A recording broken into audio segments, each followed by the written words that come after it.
I'm Judy Shaw for NYSE Floor Talk. Joining me today is Jeff Maggioncalda. He is CEO at Coursera. Jeff, wonderful to have you here, and I saw you waving because you're nodding your head because you're like, yes, she got it right. That's right. Thank you for having me here today. Pleasure to have you. So now, Jeff, tell me, how have the various segments, consumer, enterprise, and degrees, performed since your IPO? And do you see greater leverage and synergy across the segments you discussed while going public? Well, first of all, it's been awesome to be a public company on the NYSE. I'm really happy to be here. And Coursera clearly was one of those kinds of companies that saw in the pandemic something that we've just never seen before. So many schools, 90% of every school in the world closed during the pandemic. Most offices with knowledge workers closed and people work remotely. Everything went online.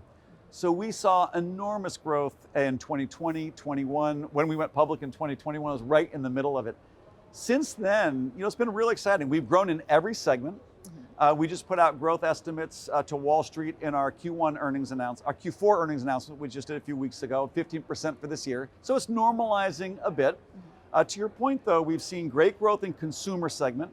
A lot of what we're seeing here is many people who are seeing new job opportunities in these entry-level digital jobs where they can make more money, have more flexibility, work remotely often.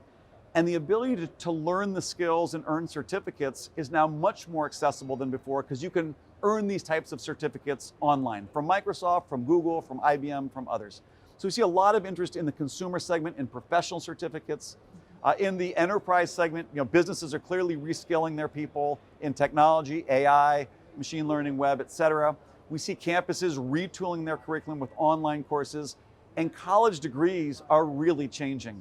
They're now available online. They integrate industry micro-credentials into them, and they're far more affordable than they've ever been. So we've seen good, steady growth across the segments. Okay.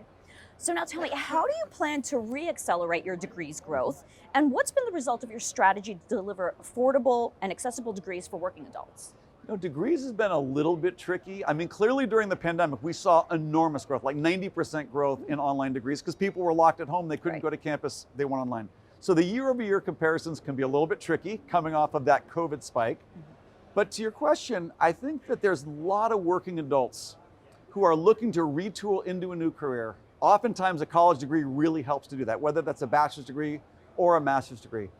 I'd say the most important thing that we're focused on now in terms of creating degrees that really work for people is focusing on working adults. They cannot go back to campus. They're looking for something that's affordable and can get them into a good job. A lot of it's in data science and computer science, also MBAs. They're looking for affordability.